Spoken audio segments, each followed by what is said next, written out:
Bendita seja a Trindade, para sempre seja bendita. Livro Suma Demoníaca do Padre José Antônio Fortea. Questão 98. Considerações da psiquiatria. Aqui na nota de rodapé ele escreve que essa questão foi escrita para os psiquiatras. O leitor não especializado nessa área pode ignorá-la. Ao explicar esse fenômeno, os psiquiatras, a esses 7 critérios, ter-se-ia que acrescentar que não se pode considerar dentro do campo da possessão os casos em que o sujeito meramente diz sentir uma presença. Na maior parte dos casos, esses fenômenos de possessão produzem-se depois de participar de algum tipo de rito envolvendo práticas ocultas, curandeiria, etc. Essas pessoas, tal como se menciona no ponto 7, sofrem alucinações sensoriais sempre com uma temática muito precisa, mas não se veem afetadas por nenhum tipo de delírio. Pelo contrário, há uma total ausência de construção patológica de conjuntos de ideias que possam justificar esse tipo de transtornos explicados nos outros pontos anteriores. O paciente mantém o raciocínio claro e se mostra extremamente crítico com respeito aos sintomas que ele mesmo descreve ao médico. É muito frequente que comece sua exposição ao especialista médico ou ao sacerdote com as palavras: "Vai pensar que estou louco, você não vai acreditar em mim", ou "não sei por onde começar". O próprio possesso é o primeiro a reconhecer que seu discurso vai parecer pouco digno de crédito. Ele situa perfeitamente no tempo o início de seus transtornos e costuma se referir como causa deles a participação nesses ritos. Quando se diz de alguém que é um psicótico, cabem várias definições. A definição mais limitada de psicótico se restringe a ilusões ou alucinações notáveis, com as alucinações tendo lugar com a ausência de conhecimento de sua natureza patológica. Como se vê, não consegue se encaixar esse tipo de paciente no conceito de psicótico, já que mantém uma contínua consciência crítica com respeito aos transtornos que refere. Poderíamos dizer que a possessão tem um ligeiro aspecto em comum com a esquizofrenia paranoide, dado que a característica essencial de uma esquizofrenia de tipo paranoide é a presença de notáveis ilusões ou alucinações no contexto de uma relativa preservação das funções cognitiva e afetiva. O ponto 7, exposto anteriormente, daria a impressão de que esse tipo de paciente entraria na classificação para tal tipo de doença, embora haja para fazer notar que nesse tipo de alucinações manterão uma temática constante. Ainda que decorram em vários anos, as alucinações não mudarão de temática, nem também variarão em sua sequência, a qual será tão irrelevante que não levará a classificar a pessoa que a sofre de pessoa esquizoide.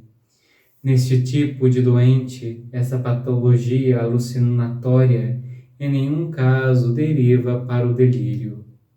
O que realmente é relevante, o fator predominante, será que nos momentos de maior fúria nos emerge essa segunda personalidade, que dá todos os sinais de que o paciente deve sofrer uma desordem dissociativa de personalidade.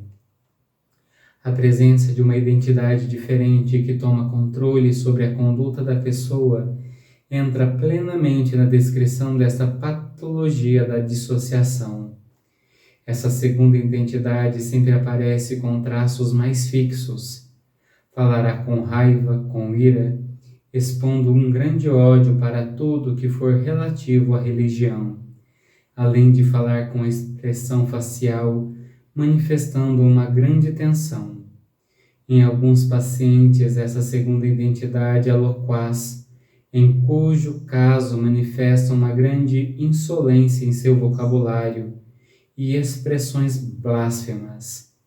Em outros pacientes, essa segunda identidade é quase silenciosa, falando em contadas ocasiões e de um modo extremamente lacônico.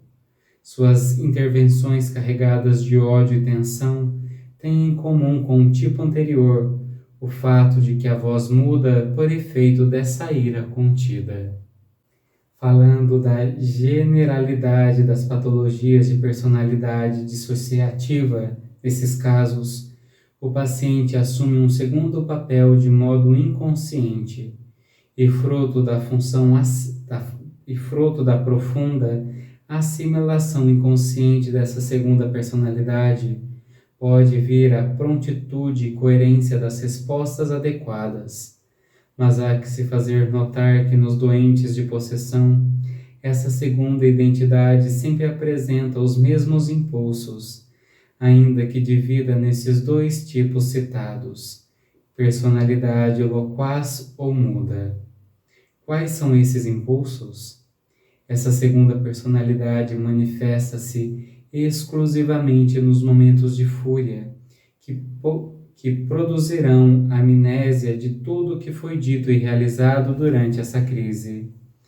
Tal segunda personalidade sempre é maligna e manifesta uma terrível aversão a todo o sagrado, pessoas, objetos ou palavras. O horror que os possessos sentem por tudo que é sagrado não supõe nenhuma fobia específica, já que, inclusive, se aparecesse como sintoma isolado e completamente desligado de todo o quadro de sintomas que acompanham essa síndrome, apareceria claramente que essa sujeição não provoca ansiedade, mas uma reação automática de ira. O possesso não manifesta uma ansiedade provocada por uma exposição a qualquer objeto, pessoa ou palavra sagrada. Antes, essa exposição é causa de emergência da segunda personalidade. A ausência de fobia a essa reação também não provoca nenhuma desordem obsessivo-compulsiva, nem dá lugar a nenhum tipo de ritual de repreensão. Usada aqui a palavra ritual em seu sentido psiquiátrico. Dado o tema que tratamos, o esclarecimento não é desnecessário.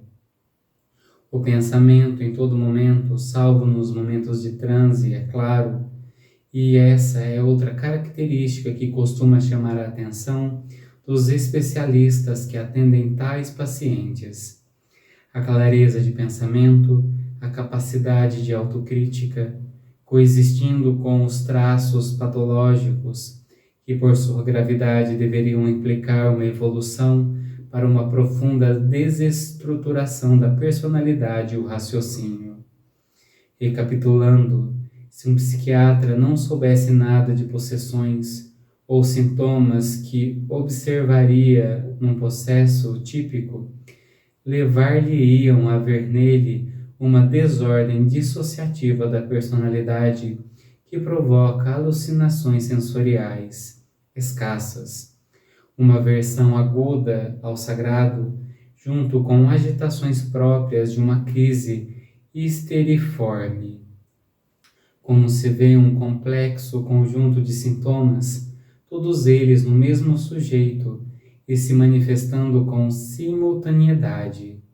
Isso nos leva a recusar as classificações simplistas daqueles que, sem ter visto um caso real, sentenciam que se trata de uma ou outra doença mental. O quadro sintomatológico aqui definido reflete uma síndrome tão especial que não podemos mantê-lo afastado da patologia psiquiátrica. Há que admitir que nos encontramos não ante uma desordem mental simples, senão ante uma síndrome para o que há que se procurar um lugar específico dentro da catalogalização médica. E digo uma síndrome porque é o conjunto de sinais e sintomas que existem há um tempo e definem um quadro doentio determinado, que se repete de um modo milimétrico nos pacientes que dele padecem e cuja simultaneidade na ocorrência desses traços antes descritos levam à perplexidade os especialistas que os atendem. Portanto, é totalmente inadequado falar desse fato como esquizofrenia, psicose e muito menos como epilepsia, porque o quadro inteiro não se enquadra na catalogação de cada uma dessas doenças. Essa síndrome só se enquadra em pequenas partes da sintomatologia dessas outras patologias. Penso que o melhor termo, já que há que criar uma denominação ex professo, seria síndrome demoniopática de dissociação da personalidade. O DSM, no apêndice 1, oferece um glossário de síndromes relacionadas com culturas étnicas determinadas. Na página 849 aparece o termo ZAR, ao que se dá a seguinte definição descritiva. Um termo geral da Etiópia, Somália, Egito, Sudão, Irã e outras sociedades do Oriente Médio, aplicado à experiência de espíritos possuindo uma pessoa. As pessoas possuídas por um espírito podem experimentar episódios dissociativos, que podem incluir gritos, risos, golpes da cabeça contra a parede, cantos ou prantos. As pessoas podem mostrar apatia e isolamento, recusando-se a comer ou a terminar as tarefas diárias, ou podem desenvolver uma relação em longo prazo com o espírito que os possui. Mas bem mais importante que esse termo, que tinha que resumir, já que esta obra faz menção do DSM no anexo 300.15, dedicado às desordens não especificadas de outra maneira, na página 490, trata de um modo confuso e misturado com outras desordens, o quadro que aqui se apresentou de um modo detalhado. Esse anexo trata esse tema de um modo que resume essa questão e já adverte que há casos em que a característica predominante é um sintoma dissociativo e que, no entanto, não concordam com os critérios de nenhuma desordem específica. É interessante observar quão categóricos se mostram alguns especialistas ao classificar a síndrome que descrevi e das quais eles só tiveram referências, como uma mera e simples dissociação, quando mesmo DSM, ante a evidência de casos conhecidos de primeira mão, adverte claramente que há casos que escapam aos critérios da mesma classificação. E de modo expresso, o DSM menciona a possessão, ao final do ponto 4 do anexo 300.15, como um tipo de transe no qual a característica predominante é essa dissociação da personalidade, mas cujas características não coincidem com os critérios dados para nenhum tipo de desordem e dissociação. Denominemo-lo como o denominássemos a que convir, que o classificar em outra das categorias até agora existentes é podar o fenômeno de muitos de seus elementos específicos. Por isso é mais adequado criar um termo específico para uma realidade específica. Não basta dizer que é uma patologia demoniopática, pois são muitas as desordens psiquiátricas nas quais o doente crê ser um demônio, ou que a pessoa com a que convive se transformou num demônio, ou que ouve vozes de demônios, etc. Também não basta dizer que é uma mera dissociação da personalidade, porque a dissociação aqui descrita apresenta um quadro demasiado sui generis, nas características que a acompanham. Exemplo: fase compulsiva sem perda de consciência, uma fobia exacerbada no meio de uma crise de aparência esteriforme. No entanto, essa dissociação da personalidade, sendo só mais um sintoma diagnóstico, é o mais específico da possessão. Por isso, acho que, psiquiatricamente, o termo mais adequado seria, como já disse antes, síndrome demoniopática de dissociação da personalidade, incluindo na palavra síndrome de todas as fobias específicas e os outros aspectos dos que falei. Acho que de todos os termos é o mais descritivo de suas características essenciais. O adjetivo demoniopático não aparece em vão, já que designa o tema com o qual decorre a doença. É necessário mencioná-lo para evitar confusões com o termo desordem de transe de dissociação que é mencionada no DSM e que prestar-se-ia confusão com outros casos, já que há transes, por exemplo, os hipnóticos, no que se pode produzir essa dissociação temporária é introduzida e que nada tem a ver com o quadro aqui descrito. Acrescentar-se o termo de dissociação de personalidade também é necessário, pois além de ser a característica mais patente e predominante dessa doença, ajuda-nos a não confundir tal patologia com outras em que o doente crê estar possesso, mas cujo quadro é claramente esquizoide. O esquizoide apresentará quiçá um quadro histriônico ou quadro obsessivo, e seu pensamento aparecerá desestruturado. Características essas radicalmente diferentes do quadro que apresentam os afetados da síndrome já descrita. Deus abençoe.